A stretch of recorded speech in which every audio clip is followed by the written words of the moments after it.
Welcome to the Business of Beauty, where we help beauty entrepreneurs in building their business and reaching their dreams. This is your host, David Lee. So our guest today specializes in treating acne, helping people gain their confidence back. Their goal is to help clients love their selfies, wear less makeup, use fewer filters, and feel confident in public. She is proud that she has found the perfect team, and she would not be able to do what they've done by herself, which is running a clinic, having an online presence, private labeling, and creating online courses. Her superpower is determination. They get stuff done and take massive action to make it happen. So I'd like to welcome to the show, Lori Ward at LW Skincare. Thank you, Dave. That was so kind. Oh, no. Yeah, I'm really excited. Yeah, it looks like you have done quite a bit in your business. First of all, let's jump right in. So can you tell us a little bit more about your business, where it's at today, and we'll go from there. Okay, well, if you want to understand where I'm at today, I feel like it's important for people to kind of know a little bit of where we started. Okay. And we started with, let me just say it this way, 4 years ago in 2016, I went back to school with my daughter Riley, who I work with today. She's a huge part of my business. Nice. And at that time when I went back to school with her, I really felt lost because I'm also a mother of 4 kids. Wow. And I had basically one kid still at home, and I was trying to figure out, what do I do with myself? Because all these years, I wanted to be a mom, and I did that, and I was serving them, but they didn't need me as much. And so I thought, I can only do the laundry and the dishes for so long during the day that I need to feel purpose. I need to feel like I'm still serving someone, because older children need you in a different way. Yeah. So I did a lot of thinking, and I actually started another business, and it was called Miss Ruby Sue. And I made headbands for rides and babies. And I started selling them on Etsy. I bet you didn't know this. No, I did not know that. That's pretty cool. This is the bonus section of what people bonus know section. about me. Yeah. So this is 4 years ago. This is 2016 now. So, or before that? When I did Miss Ruby Sue, it was actually 2008. Oh. It was when the economy went. Oh. And yeah. we were in construction. Oh, and it tough. affected us literally overnight. Yeah. And so that's when I had also responsibilities at home, and I thought, what can I do? So I started making headbands, and I started selling them on Etsy. Nice. And it started to gain people's attention, and we did so well that we were shipping out of the country, we were shipping all over the world. And we were able to be featured on Good Morning America, The Today Show, and The View. Wow. And people that are listening today are going to be saying, but why are you doing skincare and you're not doing this anymore? Yeah, what happened? The long story short is I didn't have a vision for that business. I didn't have a vision, and I lost my purpose, and I lost it. And that's why I'm so driven with my skin business today, is because I learned from that experience.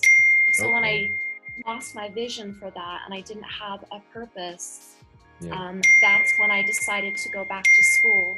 Yeah. I've got notifications going on, and I don't know how to mute them. It's all good. You're popular. Oh yeah. But I gave it up, and that's when I had that quiet time of, what is my purpose? What do I do? Yeah. Now, and so I went back to school. Do you mind do you mind sharing a little bit more on that? Like, at what point did you realize, like, oh wow, this is not the right path for me? Was it like making that decision of like, okay, I need to stop doing what I'm doing because it doesn't give me, satisfaction, purpose in life. Like I've had days where, I've run businesses before where like I wake up like, why am I doing this? I don't even want to get out of bed. Like that was my turning point. So was there any like turning points for you? Yes. And I love that you asked me that, because I'm looking back and reflecting. And this is a huge part of who I am today that I've learned from this experience, is that I did not celebrate my wins. And that is a key thing of entrepreneurs, is that we go, go, finish this, absolutely. check mark, go to the next one, check. Yeah. Did I get it all done? Was it good enough? And I just kept Yeah. going. And something that a life coach taught me is that, Lori, you've got to slow down. You have to count your wins for the day. Yeah. And so when I go to bed at night, I've gotten back into the habit of this, and this is a huge thing that I want people to hear. Yeah. Because these are entrepreneurs that are listening, and these are girls that have big dreams, and they just they're go-getters. Need to, at the end of the day, you need to write down 3 things, your wins, whatever wins they were. You need to celebrate every step of the way. Yeah. Because David, when we don't, we lose the vision, and we start to think, what I'm doing doesn't matter. What I'm doing isn't significant. I can't, I don't see my footsteps on where I've been. I have no way to trace my successes.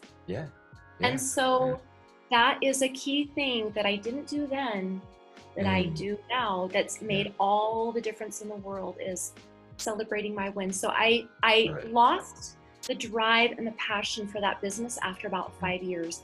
And we had a lot of success. Like we had major wholesale accounts with stores, and I even signed I had signed it, but something had happened with Anthropologie. Like we were going to carry my headbands and necklaces in Anthropologie. Oh, cool. And there was something that happened in the office, and the paperwork got lost, but I actually have that in my email if anybody wants proof. But I mean, from outside appearances, we had it all. But here's another thing that drives me in my business today that I learned is you've got to trust in your team. You have to have a team. Girl, if you or men out there, if you're trying to do your business all by yourself, there's going to be a point where you have to ask for help. And we're afraid to ask for help because, someone's going to steal my ideas. And that was another one. If I teach someone what I'm doing, they're going to take off and run with it. And guess what? They will. But when you're the original, they cannot duplicate you. No one can do it like you can. And also like 1%. So this is why I would say, when people come to me, when they ask that, like, hey, I'm afraid of sharing my ideas. I'm sorry, but we have this thing called the internet now. And if they want to figure it out, they can Google it. They can get all this information. There's no secrets, like there's no secrets. The difference is like your own DNA, your culture of your organization, right? The people in it. So, you should bring people in that would want to work with you. They should all like gravitate, in the organization, right? In that company culture. So like, I look at it as like, you can take away my processes, my procedures, my business, my everything, right? But you'll never take away our core, right? Our it's like our soul. It's again, like our culture, right? And the people that truly believe in that vision, like you mentioned, right, will stay, right? And that is what really transforms organizations. So I totally get it. You know what that is, David? What is that? That is an abundant mindset. Absolutely. Yes. It's abundance, knowing that even though people will come and go, that there is enough good people out there, that the ones that are meant to stay will stay, and that there is enough out there for all of us. And in the way, so also flip the script around, right? If there's someone on your team that has that entrepreneurial mindset, that want to start another business, go support them, go help them. Maybe you can start collaborating. Maybe you start growing. There's plenty of work for everyone, right? You never know, right? Why try to, fight against it? Why try to compete instead? Why not focus on helping others, right? Helping that person. So maybe, if you do see a pattern of people are leaving, first self-reflect, right? Yeah. Is there something wrong with my organization that makes people want to leave? Are leaving? Is there something wrong with the infrastructure? That maybe they're being overworked. Maybe the management is not as clear. They don't understand the vision. They don't know why they're working so hard. Maybe they don't see a future in the organization. Maybe that's why they're leaving, right? All these things, All right? those things. Oh, Yeah. sorry. Yes. I'll turn off my rant. Oh, no, it's so true. And I think the first step of getting Yeah. past fear is just willing to ask for help and taking that risk of, I'm going to Being make vulnerable. a few mistakes. Yes, being vulnerable. I'm going to make a few mistakes along the way and saying, okay, I have to pass through that uncomfortable phase to get to the other side. And I've been through the whole gamut. I've had people that see my vision and people who don't, and it's okay in the long run. It really is okay. Yeah. But you just have to start and just ask for help. And that's why my first business tanked, is because I was afraid to ask for help. And I couldn't do it by myself. I could not fulfill all these orders. Yeah. And then I felt overwhelmed and I felt like I wasn't doing enough. Yeah. When I look back and go, wow, I was doing really good. I did do enough. Yeah. So I've taken all of these things that some might call a failure, and I've learned from that. And I've really applied it into the business that I've created now, that, you know what, it's impossible to fail. It really is impossible. And I don't believe in failure. I just believe in learning from that and adapting and changing and course correction. Really, I just truly, to my core, I don't believe in failure. Yeah. I just don't. Love it. It's impossible. There's also like different types of businesses too. Like most business, if you do not want to grow or you don't want to hire anyone and you just want to work by yourself, that's totally feasible. But for the most part, you would fit into a category, what I would say, a lifestyle business, right? It's like yourself, you there's a limitation, right? There's only so many hours. There's only so many things that you can learn to help expand your business in different areas, right? There's just time and resource limitations. And that's lifestyle business. And I would say typically, maybe making 6 figures, that would be really your limit, unless you have some kind of special, invention or formula. And there are unique cases, right? But majority, we're looking at a 6-figure income. And for most, hey, if you're happy with that, great, right? But understand that you're going to be doing the same thing over and over again for the rest of your life. And are you going to be happy if you look back 30 years from now, right? 20 years from now, wherever that is, right? So what Lori is saying is that, okay, if you want to take it to the next level, take it to the next step here, you have to consider letting things go, right? Being able to delegate, being able to focus on your vision, right? Putting together and building your team, right? So I love that. Yes. So now so you started with headbands and you're like, okay, this is not the direction. So how did you how did you go from headbands to skincare? Now, did you, first of all, with that business, were you able to sell it? Or did you just say one day, like, you know what, I'm done? And I've seen plenty of business owners do this, like, hey, I'm done, close shop, right? Like what was that transition look like? You're like, Lori, what did that look like? Well, it's going to shock people because I did not sell it. I literally clicked a button on my Etsy account that said, going on vacation. And I never came back from vacation. So it's still sitting there to this day. If people want to check it out, they can go to Etsy, they can Google it. And there are days that I long to make a headband because it was such a great creative outlet. Yeah. But so what happened from then to today, I'm going to bridge that gap. Yeah. And I went from crummy job to crummy job. I sat in front of computers, doing computer work that it hurt my eyes so much that they ached to the very back of my eyes. Like I thought, okay, sitting at a desk job is not for me. Yeah. And then I worked in a women's medical clinic for a whole year, and I gained a lot of experience from that. And actually that's where I started to pick up on professionalism in an office, what I think it should look like, what I think it should feel like, how the front desk should treat people, that more of the medical feel to it, which is we are more medical than spa, right? Okay. So I did a lot of various things, but was also trying to find a way to still be home, because I still had 2 at the time at home. So that was important to me to be home. So I was like, well, what can I do? And I always wanted to go back to school. Yeah. I was very interested in self-care. I've been working out since I was 12 years old. Yeah. I was very aware of food and nutrition, all these things. I just didn't know it at the time, but all of these things were creating me.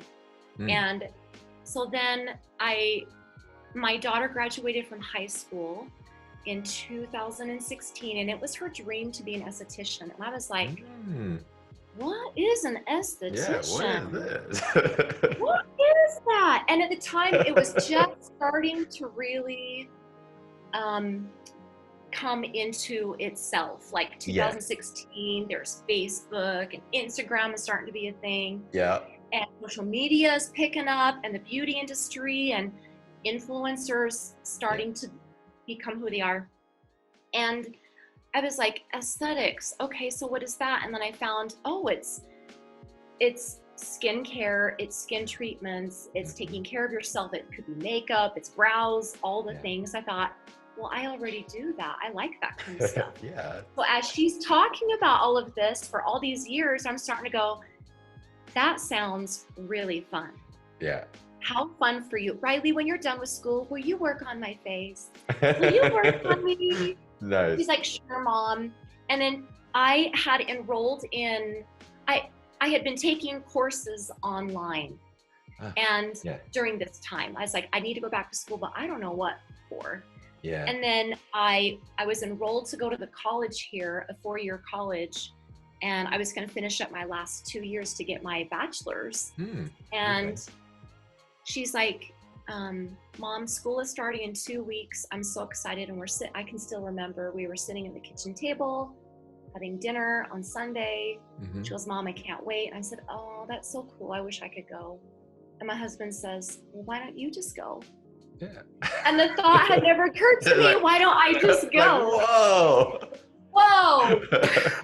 Okay. Can I really do this? Yeah. And I got the butterflies, and within 24 hours, I'd figured out how to find someone to help care for Kyler, get him off to school before I left early in the morning for full work schedule or school schedule. Yeah. And I was enrolled the next day. Nice. And if there's a will, there's a way. There is. That's why I Love see it. determination is my superpower, because once I catch on to an idea, it is go time. So I mean, I think you and I are similar. Like, I laser beam things. So when I have this like target or goal in mind, man, everything else kind of turns into a blur to me. And I'm so focused on that.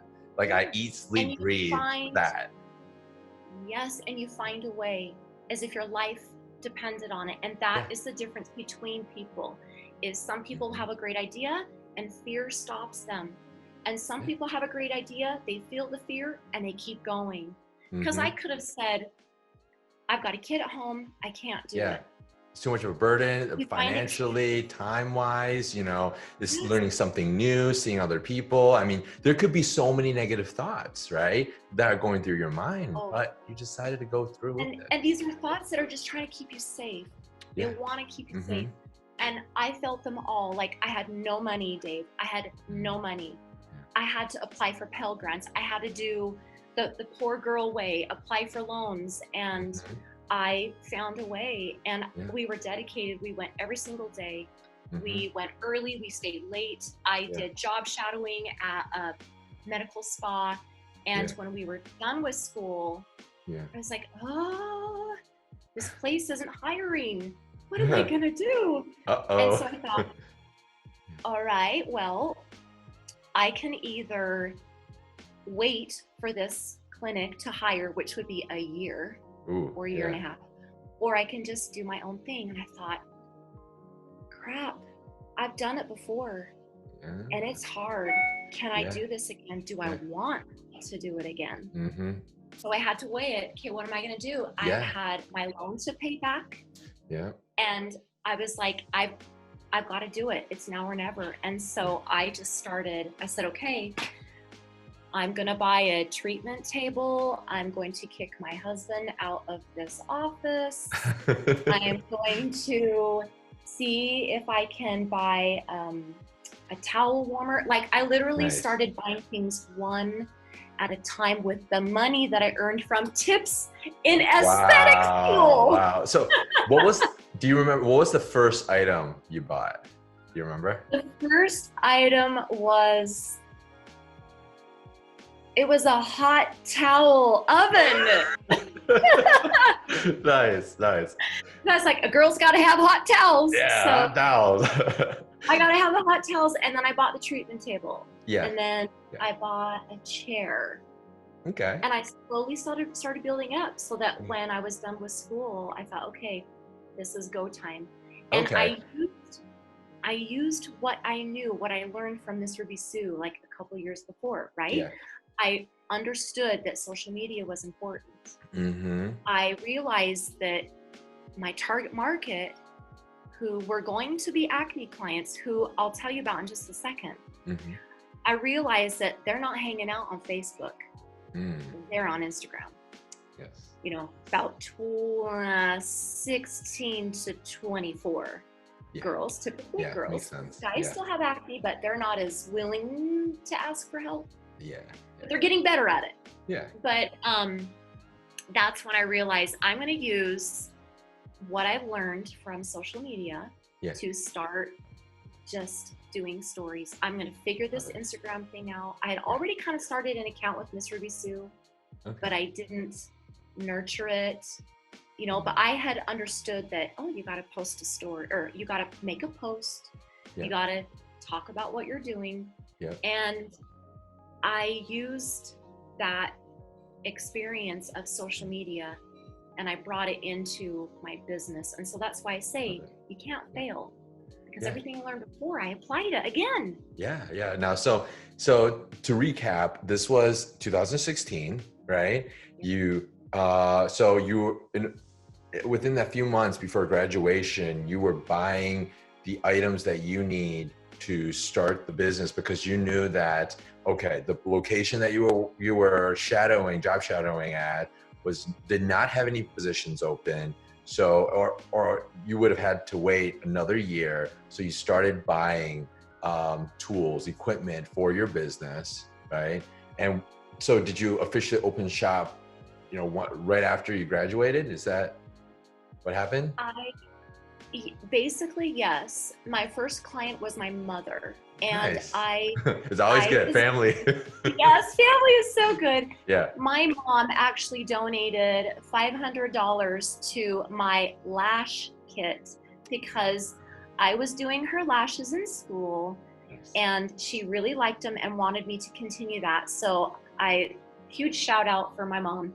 But she donated all this as a graduation gift so I could keep going. And so while I was waiting for my license to come to be officially licensed, and while I was waiting to be certified by the state that I was a legit business inside my home, which is important, I was waiting for all the paperwork to come through, and I had a plan. Okay, this is it. I was working and doing lashes. And in the meantime, I was like, okay, I don't think that I want to do this forever. I don't really like lashes. It's hard on my body. And I don't think that somebody in their 40s is really going to want to do this long term. So, but I had this gnawing feeling that it was acne that I really needed to pursue. Mm. And so while I was helping my mom and had Mhm. pulled a few clients from aesthetic school to come and let me do their lashes, Yeah. I was saving all that money Mhm. so that I could invest in acne education, because in school you just learn a little bit, just enough. Mm. Yeah, But yeah. then I thought, this is important to me. And I'm a mother of 4 children. 3 of them went on Accutane. Ooh, And yeah, that at stuff's the time, strong. now it is very strong. Yeah, Now I've seen it work for a lot of people, yeah. and I've seen it not work. And from my experience, only speaking for myself, Mhm. for my first 3 kids that went on it, they each went on it multiple times. Mm. It was really hard on their system. Their Yeah. skin was cracking and dry and bleeding, and they were really miserable. And we had to YouTube uh, videos on lotion, like homemade lotion to make for Accutane skin. We were making Mm. our own concoctions, trying to figure out how to help my kids with their skin because it was so Yeah, dry. yeah, And I was like, this is not the way.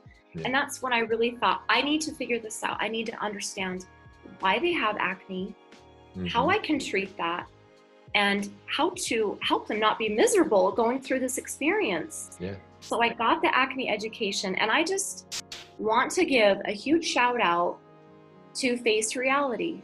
I know that they're not paying me to say this, never been paid, Yeah. Okay. Okay. but So the Face Reality was the institution, right? The educational institution.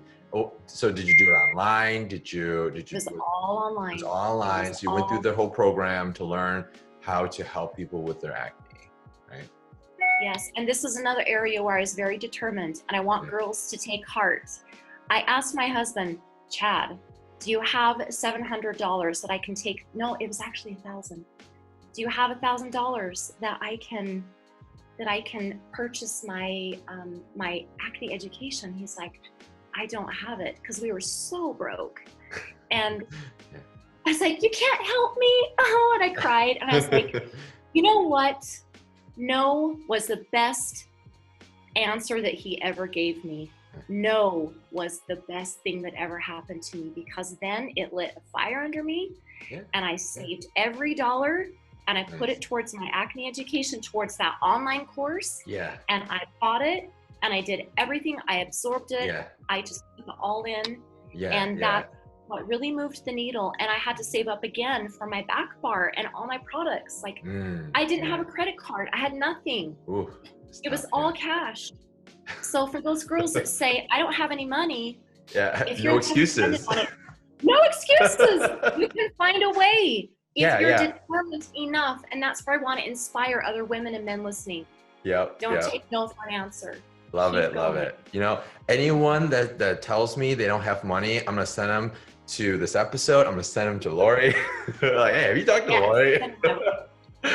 She'll set you And straight. still to this, yes, it's, you kind of have to think of it. If my life depended on it, Yeah. it would become very important, and I would find a way today. Yeah. And so Yeah. that's how I have to treat things. That's Mhm. how I choose to do it. And so Yeah. if we could just have that mindset of, if it's important to me, I'll find a way. And Yeah. it was because I wanted to help other moms Mhm. who had kids that didn't want to do the Accutane, who felt frustrated, Yeah. and who didn't know how to help their children. I was like, I identify with that woman, those Yeah. parents, and I want to find a better way. Mm. I want to help Love them. it. And that's when it really took off. And Yeah. I started getting more acne clients than lash clients. And I had to make a really tough decision Yeah. which one I wanted to do. And it was acne, because it was really fulfilling. Yeah. I could really change someone's life that way.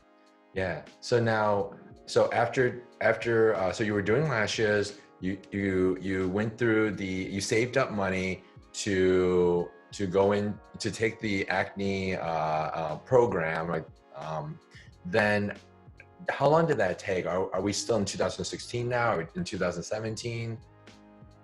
This is, I think, January 2017. I hustle. Okay.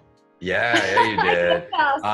So Like, then, real okay, so fast. during all that time, you're working your social media, right? So your first client being your mother, and then from there did you get customers from Instagram, or was it more so like family, friends, and then word of mouth? Like, what did that look like? What did that look like? So Mhm. it was a little bit of everything. It was using Facebook Mhm. because that's where the moms were. Yep. And I did a special. It was actually called the Rexburg Facebook group. And I posted an ad that said, I'm a new esthetician. I'm looking for people to practice my, how did I say that? I should find that post. I'm looking for people to help, must be willing to allow me to film the Ah, treatments. And in yeah. exchange, the treatments, I think they were free. They were free. Wow. I just Yeah. wanted So you're videos. essentially building your portfolio, right? You're building your Yes. content. You're building, like testimonials. You're building like your like credit, right? Like Yes. that The social the proof. social proof. Yes, Yeah. exactly. Exactly. Yes. And Love it. see, I was drawing on my skills of taking videos as a mom of all my kids. Yeah, yes. And I remember making fun movies on iMovie. Yeah. And I thought, videos are freaking awesome. Yeah. So Yeah. and if you go into my earlier feed in 2017, you will see a lot of those videos that we first took. Oh, And nice. they're there. I left them there for fun. And Nice. you'll see me doing lots of treatments on people who came in for free Yeah. and allowed me to practice my consult skills on them, Yeah. allowed me to practice. Like, I put my own protocols together on how to do an acne treatment that was like Yeah. within an hour, because there wasn't anything. So I just kind of made them up. Yeah. I just knew that what worked, put them together, and I started to feel confident in my abilities to create protocols, and Nice. started to see, oh, this would make it go a lot faster if I did this. Yeah. And if I explained it this way, then they won't have anxiety about acne. Yeah. So I started, like, all these little things went off. Love it. And then I realized these videos are super fun. I'm going to post them on Instagram. Yeah. And I started having people notice them on Instagram. They'd see me in the store. Nice. And then word of mouth. And then I'd go to church and I would see someone at church who needed some help. And this is where you have to be really careful and delicate. Oh, yeah. Yeah. There was a sweet young fellow, and his videos are in my feed. You can see him. He's adorable.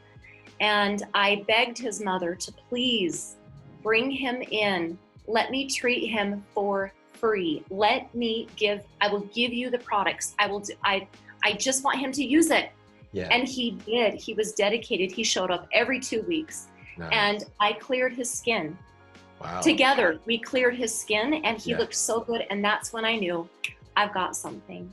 Nice. I have something. Nice. And I felt really confident in my abilities that I could help anyone. And then I started having people contact me who lived in other states through Instagram. And you'll see another client in my feed, Natasha, who had grade 4 cystic acne, who we were able to clear in less than 6 months. I think it was around the 6-month mark.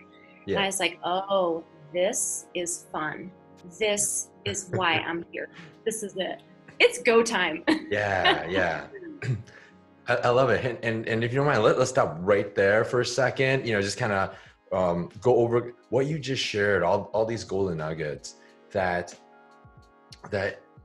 I don't know if you realize, for the listeners that are watching, right? It wasn't sure. Lori was in a position where she was financially strapped, right? It was money was very, very tight, and she did all she could to buy each and every one of those pieces of equipment, get the business running, and constantly focused on taking it to the next level, to in this case, to the acne, helping people clear their skin. But if you notice, the trend is the focus is always about helping people.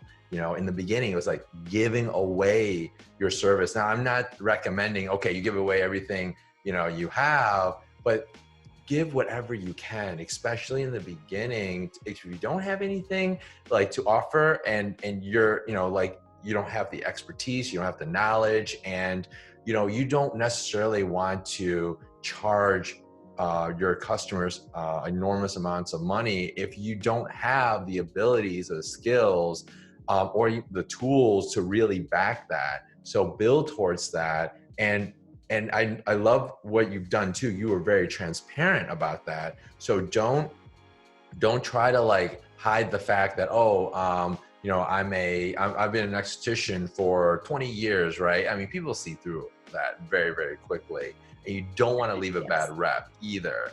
So Yeah. be very, very transparent, be very clear. Hey, I'm new, you know, this is what I'm asking for. And that's how you build trust in your business. And when you start building trust and when people see that you're working hard and you're constantly improving, then so really, what's good customer service, right?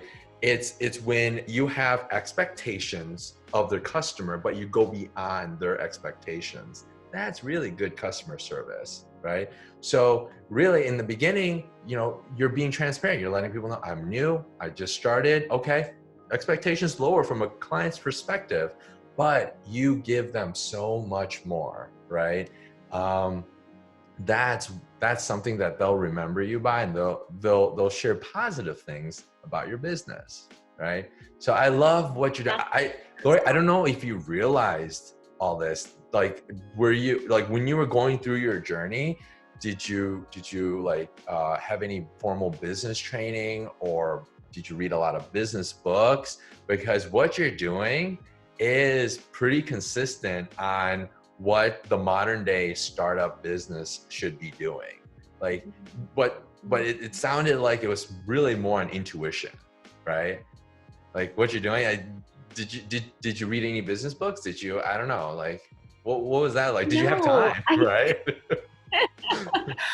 I knew nothing about business. However, my husband has been an entrepreneur for 20 plus years. And Nice. so I watched Yeah. a lot of that. I Okay. didn't realize how much I was watching, but I Mm, did. I was picking up on, okay, so this is what you do here. And if you have a difficult yeah. client, then you do this. And Yeah. okay, so it was nice to kind of ask him, what should I do? And a lot of the times he would say, Lori, our industries are so different. I don't know how to help you, because he is in construction, and Yeah. they Yeah. handle it a little different than Yeah, in yeah. the You know, skincare like, and industry. funny for you to mention that, like, no offense to construction, you know, industry, but they're a little rough on the edges, right? Like, It's it's real funny rough. that you mentioned, like, you said you learned most of your professional, you know, like customer service pieces when you were shadowing, right?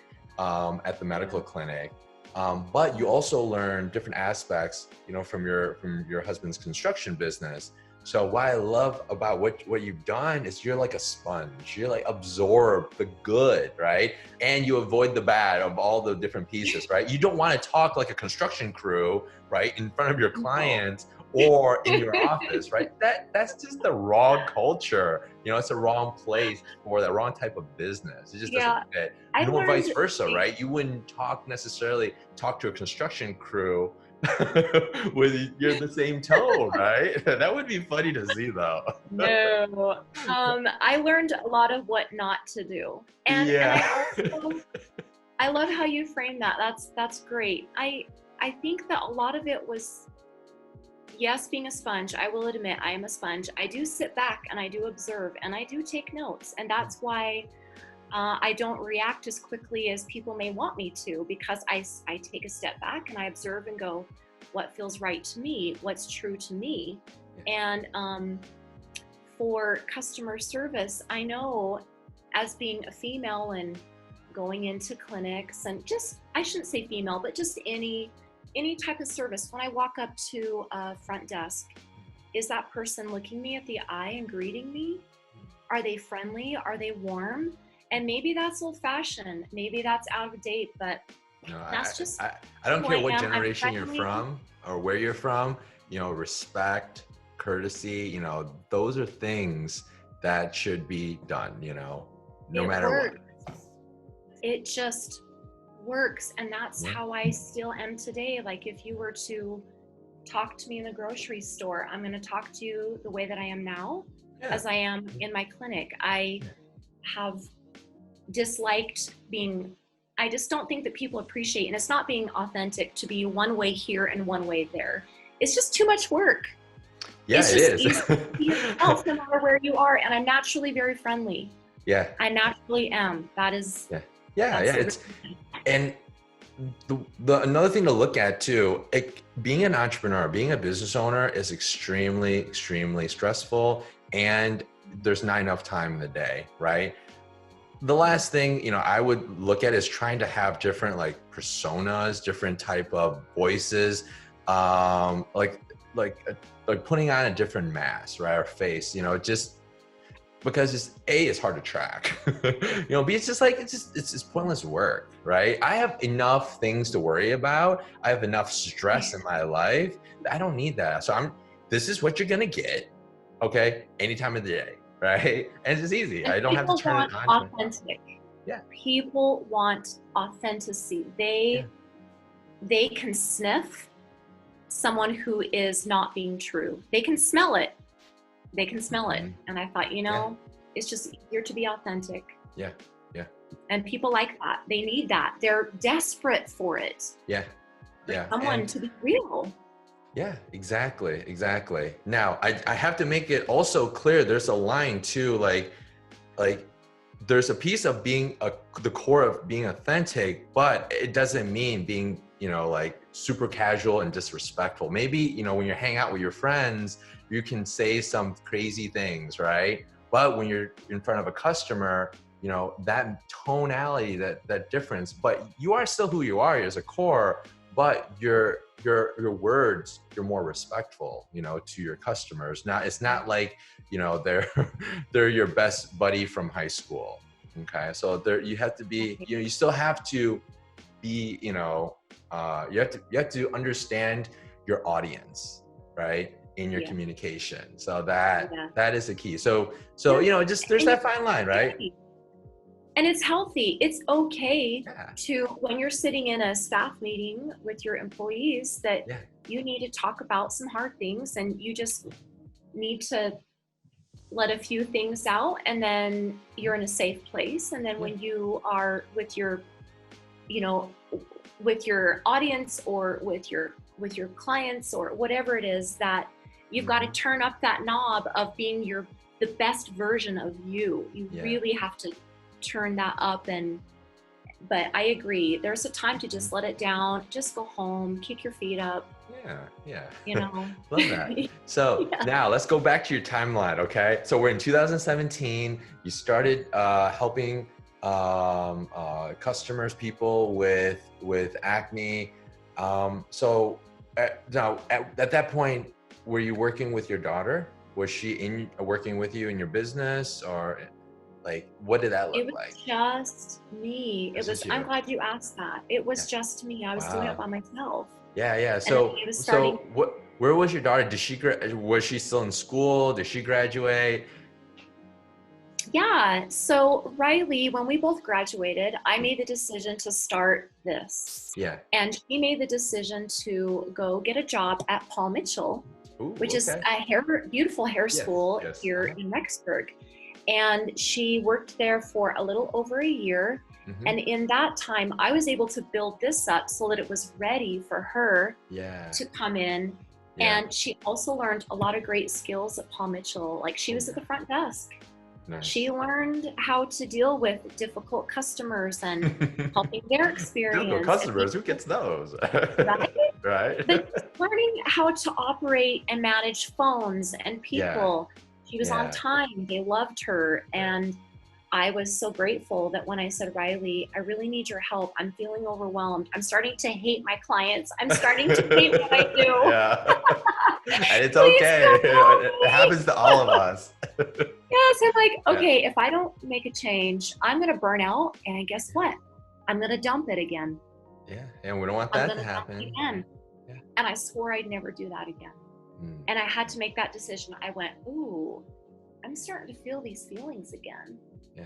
I felt this before. Oh, I felt overwhelmed. Oh, I didn't ask for help.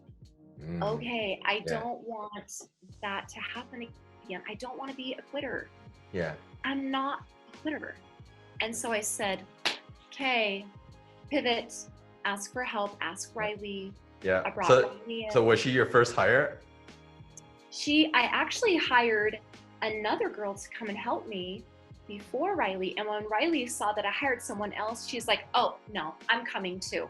I want to work for you too. I was like, perfect. Because she kind of felt like, well, that should be me.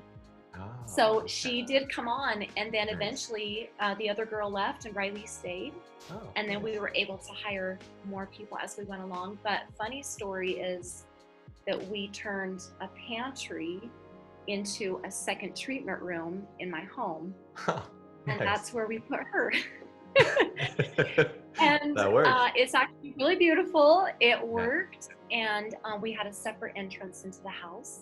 Nice. And we got to the point where we had clients here late, and I had employees here late. And even though I had a separating door that I could close, I needed space. I needed separation. Okay. Yeah. And that was around 2018 when I started to feel like, I think we need to make a change. I think I need to move this out of my house. Yeah. And So a friend told me. So 2 years later. Yeah. Yeah, about 2 years later, my friend made the suggestion, hey, you ought to move your business up into this one spot. And I couldn't sleep at all that night because I thought, can I really do that? Like, I'm in my house. I don't have to pay rent. Yeah. Like, you're comfortable, right? It's like, oh, I don't have to pay rent.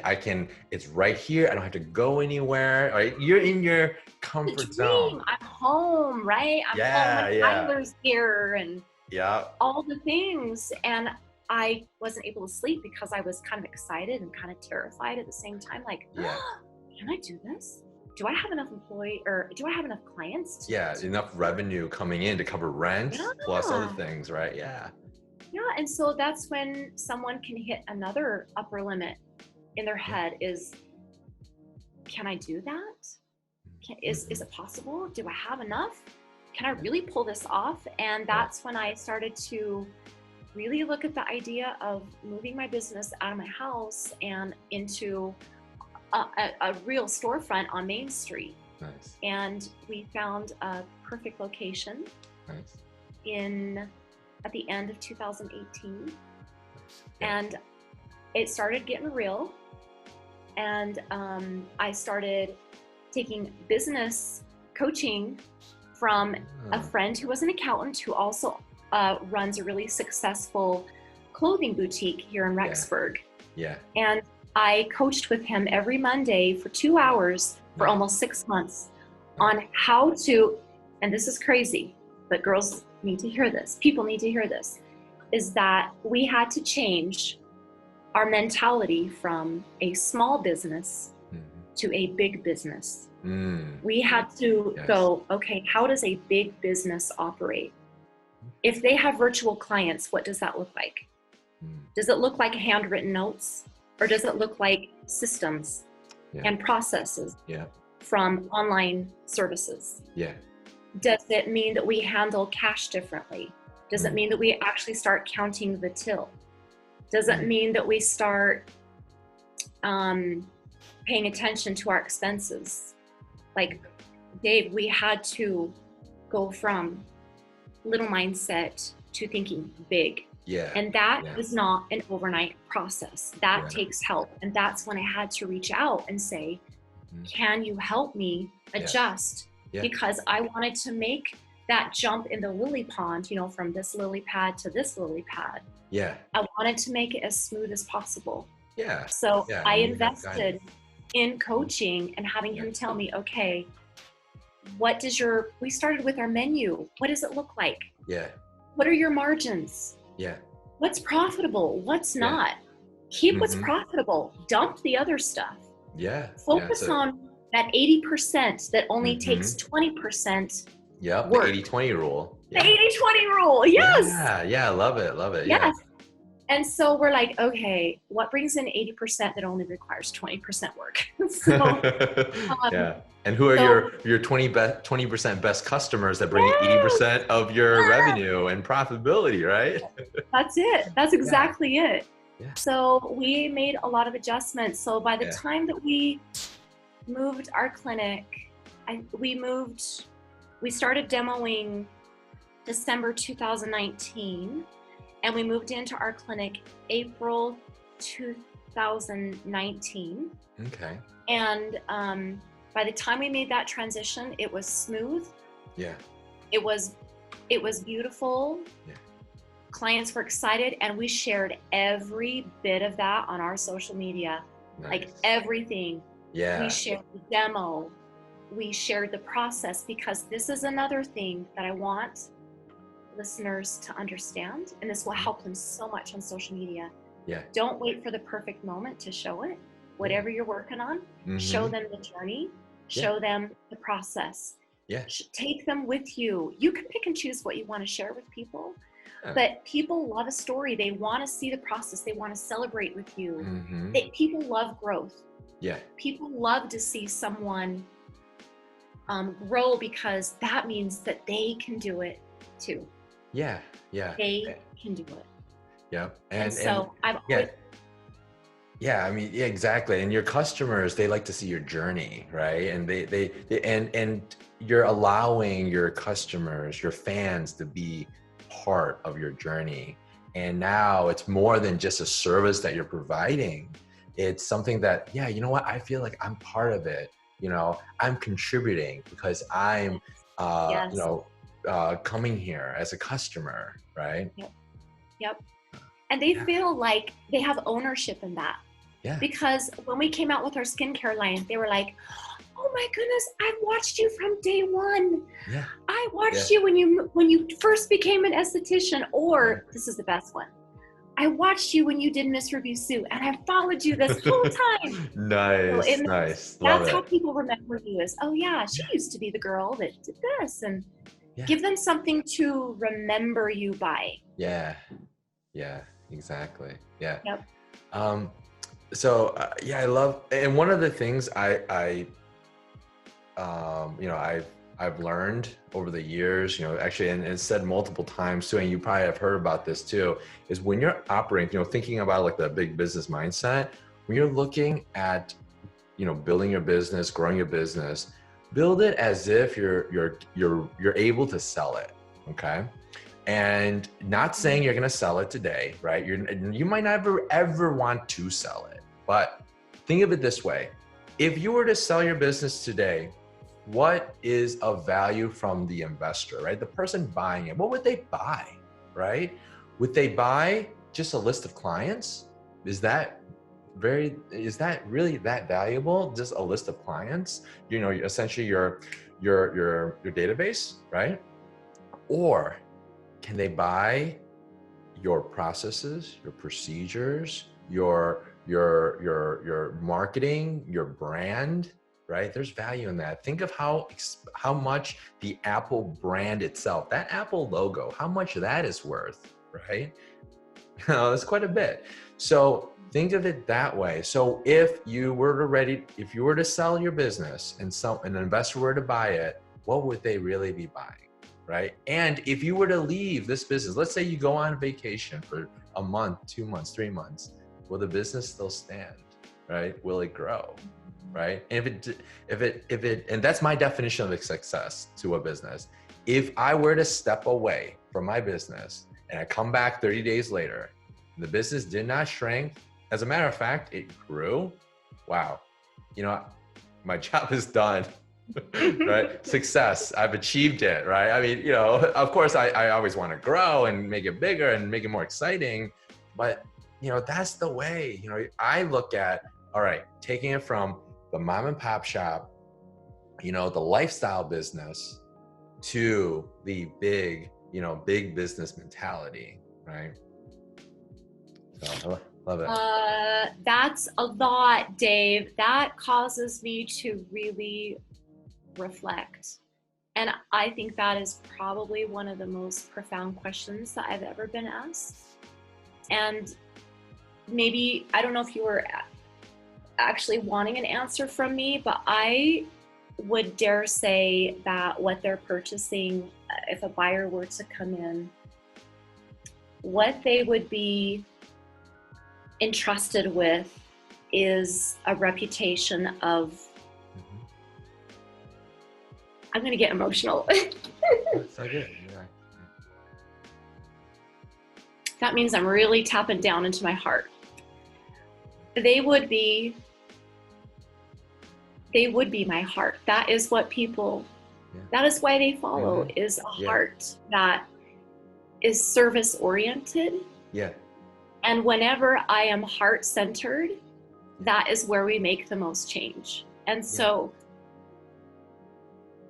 heart centered is inspiring and motivating people to take care of themselves and to value themselves, that they are important, because no one is going to value you as much as you should value yourself. And for some, it means I've got skin that I need, that I'm unhappy with, I don't feel confident, and I'm tired of hiding in my house, I'm tired of covering it up with makeup. I'm going to value myself, and I'm going to walk into your clinic even though I'm really self-conscious. I'm worth it. I am going to feel good. Or for someone, it might be, I'm going to start eating better. I'm going to start exercising. I'm going to care about my health. I'm going to age beautifully. Whatever that definition is to you, that is our brand. That is what we are. And if someone were interested and wants to take that over, that is what they would be doing, is heart-centered, serving, motivating, inspiring, uplifting, rising together, an abundant mindset of there is enough. And it's okay, and to be your true authentic self, and you can allow others to be themselves too. We don't have to force anyone into our mold. It's be whoever you are, and you can do it beautifully. You can feel good, you can look good. Value yourself. You're worth it. So that right there, what you just shared, is like the DNA of who you are and part of the organization. Now, for those that are listening, that are watching, constantly think about that and applying that to the business and all, your team members, right? Your organization, how you operate, your core values, your mission, your vision statements, right? That is part of your DNA, and you continuously maintain that rigorously. Okay, don't give up on that. Then, I like to do sometimes is like, I just try to step out. I step out of the way. Okay, I become a hurdle. So like I step out of the way, let my team do it. They won't make, they'll make mistakes. It's okay, right? But once you start seeing that, wow, this is pretty cool. It's the most amazing feeling. I'll tell you this. It's the most amazing feeling when everything just works well and you realize, wait a minute, I didn't even need it. No one needed my input. I can actually fire myself, and now knowing that part of my soul and DNA is here, then, I mean, we don't live forever, so I can die happy, like, so that's the thing. Like, even if I don't sell the business, I pass it on, or I donate it, whatever it is. Okay. It's like something that I can leave behind, and I don't want to leave things in shambles, right? If I hate to see a business fail because I left.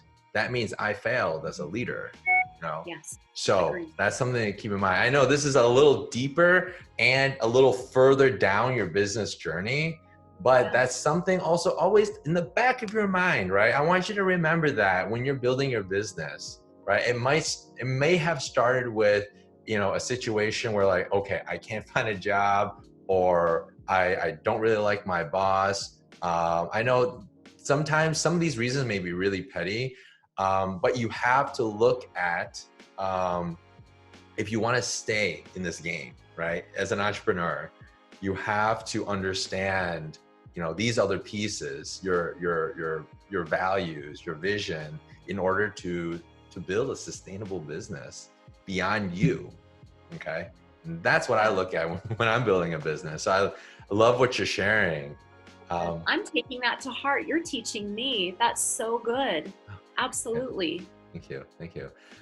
So now, I don't want to take too much of your time, but we're now in 2019, and we all know what happened in 2020. You're like, oh my God, right? So during that time, so 2019, you have your shop. Your, I assume business was booming, right? Now you're on Main Street. People see your business. You're getting walk-ins, right? So business is growing. You're managing social media. Now, you mentioned you did, so when did you have products? You have your own product line? I do. And we actually started that during a time when, we started that during the virus. Oh, okay. It was like, So you start building the products during that time, and how about the courses? Did you build it during that time too? the courses I had built in 2019. Yeah. And what's funny is, this is how important mindset is in business. I had built that course, and that was in 2019. And then we come into the virus time, right? That was maybe March 2020. Yeah, March February 2020 was when lockdown started. Yes. So yes. it was crazy. And for us in Idaho, it was a little different. We didn't have to lock down as soon as others, but it was during that time, during that lockdown, that I realized that this was the best time to invite estheticians to use this time that they were home to build their skills. And when I launched my online course, and I'm being very transparent, I was embarrassed at the quality of the videos. I was embarrassed that I start somewhere on my iPhone, and that the background was not fancy like a lot of people would have done, and I played small, and I didn't really talk about it a whole lot. But when that virus hit and lockdown hit, that went through that, I pushed it aside and said, this is valuable content that people need to have. And I discounted it. It was an $850 course, and I dropped it down to like $199. And I wanted to make it financially feasible for people to be able to purchase it and to use their time and to build their skills. And during that time, we also realized there was a huge need for estheticians to learn how to do virtual consults. We had been doing it for almost 2 years. Oh, okay. We knew it by heart. We had instigated all the systems, all the processes to make it really simple. And we created that course. I had I think maybe even my assistant gave me the idea. Oh, it was Andrew, my IT guy. Gave me the idea and said, Lori, I think your people might really appreciate a little quick mini tutorial on how to do virtual consults. I was like, done. Okay, Monday, we're starting it. I love it. We buttoned down and I wrote down, I'm going to make videos. I'm going to create a simple 10-step process on how to do virtual consults. Made it so simple, had it ready, got it out there into their hands. We bundled it with the business course, and it just sold because I got out of the way and said, even though it visually might not be perfection, it was the quality of the content that would change someone's life. That is the key. Faith in that. That it was the content that was more important than a pretty background. Yeah, exactly. And just to prove a point, you can see some of the YouTube videos where the video might be, the quality might be like the worst you've seen, but yet there's so many views, so many positive comments. It's because of the information that they provided, right? That was able to help people. So that is the key. Don't let a fancy background stop you. Just do your best, but it's the quality of the content. And so we pumped that out. It helped a lot of estheticians. It's still available. I've left it at the price because I want people to have it. Nice. And we just shared, and see, that's the abundant mindset too. Well, scarcity would be, I don't want to share it with anyone because then they'll take all the clients. But abundant mindset is that there's so many people that need help. We need to get more people trained to help them. Let's do this. And so it helped people to be able to learn how to do virtual consults from their home, and to be able to sell product and get it out there and still be able to support yourself. So I'm really grateful that we had that vision and experience of already creating those systems, that we just made a quick video, made it very simple for women and men to just do within an hour of taking the course. So that's what we did. We were very busy. Busy. I can imagine. While everyone else is probably like relaxing, watching Netflix or whatnot, you've been working really, really hard and to pivot your business, right? Yes. The whole team worked really hard to make that happen. Like I said, it isn't just me. It's a whole amazing team of people, and we did it. And then we moved right into doing our own product line.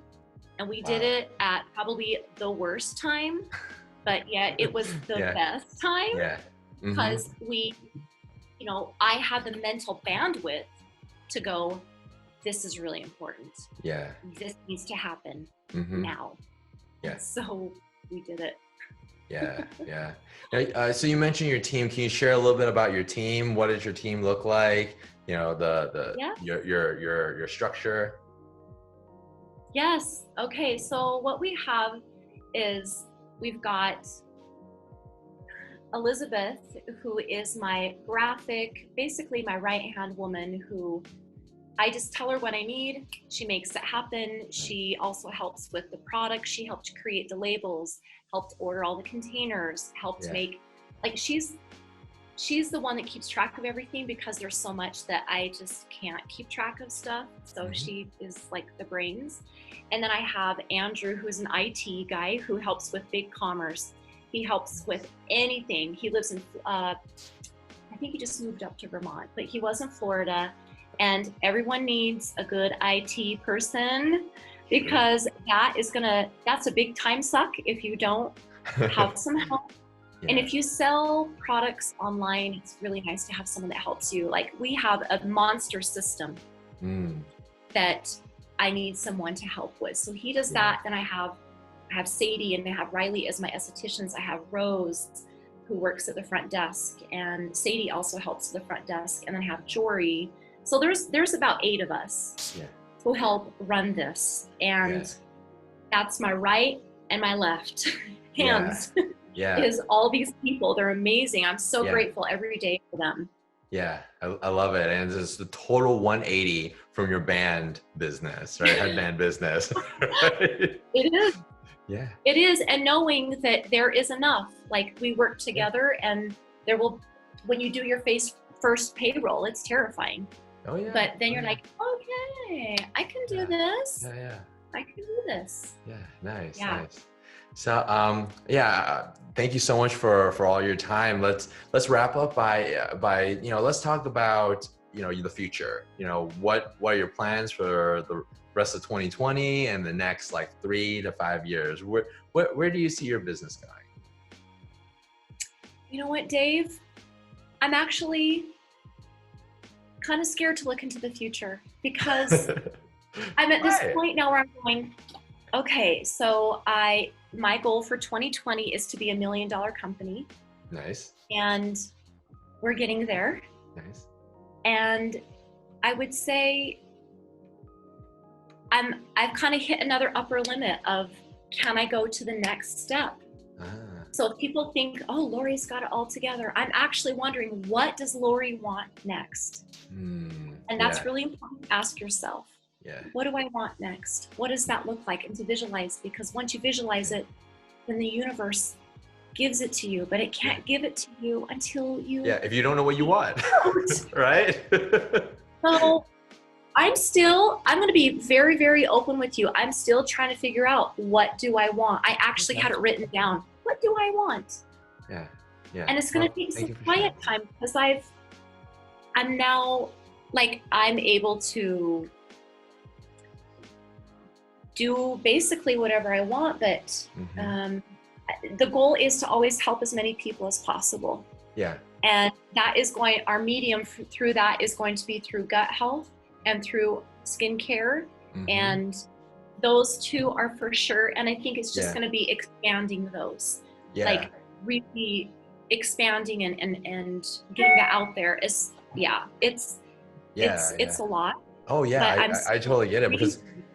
being an entrepreneur, you have so many options. It's not like, working for someone, they tell you, okay, this is what I need you to do, and this is the path I need you to take, right?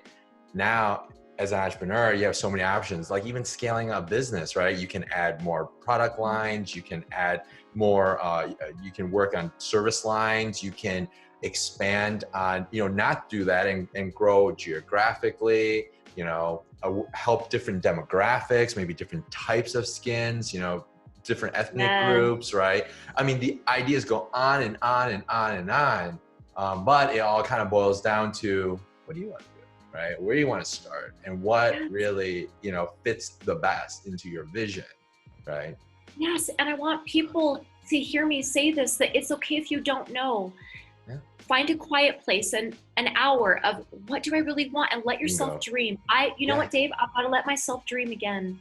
Yeah. I Yeah. have to let myself dream. And I love, like, it would be, this is where I need to sit down with a coach and go through what could be next, because I Yeah. don't know what's next. Like, I love that you said different ethnicities, Mm-hmm. broadening the skincare line. Yeah. Like, I love that. There's so many possibilities. It really is Bingo. endless. Yeah. How can I serve the most people in the best way?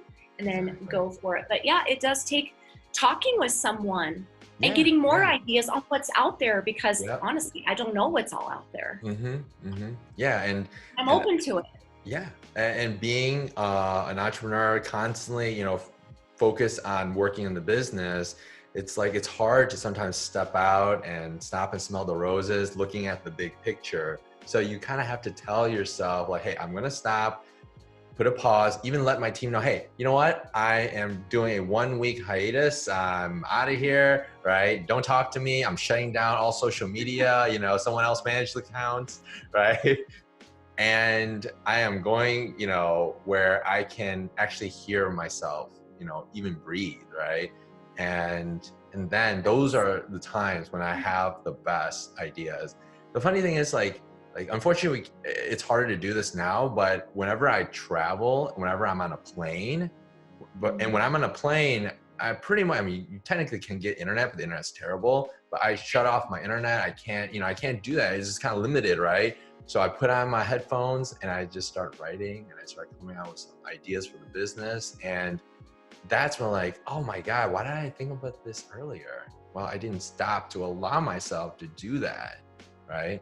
So that's something, suggestion, something that Love that that. that Getting you could do. grounded. Yeah, that's Yeah. amazing, Dave. You're so great. I love what you're doing. I really do. I Thank you. support Thank you you. 100%. I think Thank it's you. amazing. I think it's empowering. Yeah. And you're changing a lot of people's lives by Oh, I spreading hope so. good and an Yeah. incredible diversity of ideas and different business models. And I love the diversity. So kudos to you. And thank you for Thank this you. invitation. Oh, It was a thank you. Thank you pleasure. for, thank you for being here, sharing your whole journey and the little details of it. And, not just sharing the good, but like the bad and the ugly, right? Everything, and letting others know that, it's not all rainbows and butterflies as an entrepreneur.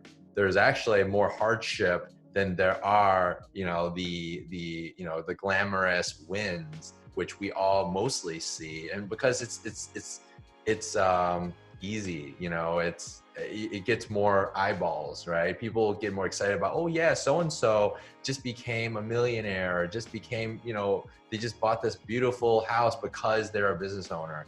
Well, you have to look and open up the hood and realize, what did they do to get to this point? It was not overnight. It was this immense, intense journey to get there. Yes. So, And it's I also want to add to that sometimes the hardest thing that we face and overcome is our own self-doubt. yes. And it's not always the voices that are out here outside of us. Mm-hmm. It's tuning out our own self-doubt, because that is the silent killer of all dreams. Yep. Is self-doubt. Yeah. Yep. Absolutely right. So for our viewers, how can they reach you? Well, we're most active on Instagram, so they can find us at LW Skincare. They can also Google that and go to our website. They can see the treatments that we do, the products that we sell. Really, we're active on those areas, and we're very responsive on our social media. And I'd love to hear from anyone if they want to know more. I'm happy to reach out to them. And yeah, we're just doing our thing in Rexburg, Idaho. Nice, nice. Well, thank you, thank you. Yeah, and for those that missed any parts of this, it will be in the show notes. It'll be in the resource area of our page. So feel free to connect with Lori. Yes, and I will share this on my page as well. I also have a podcast button that will keep this permanently that they can listen to anytime. Nice, nice. Well, thank you. Thank you again. Thank you, Dave. I hope everyone enjoyed this episode, and we will see you next time. Bye-bye. Hey, Beautypreneurs.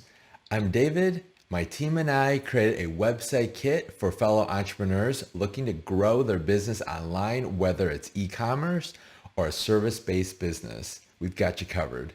This will also help us continue our webcasts and provide valuable knowledge to countless beauty entrepreneurs watching. For more details, check out our website kits at beautybiz.info/website kits. If you like the videos that we make, you can support us by giving this video a thumbs up and subscribing to our channel. Thanks. We'll see you next time.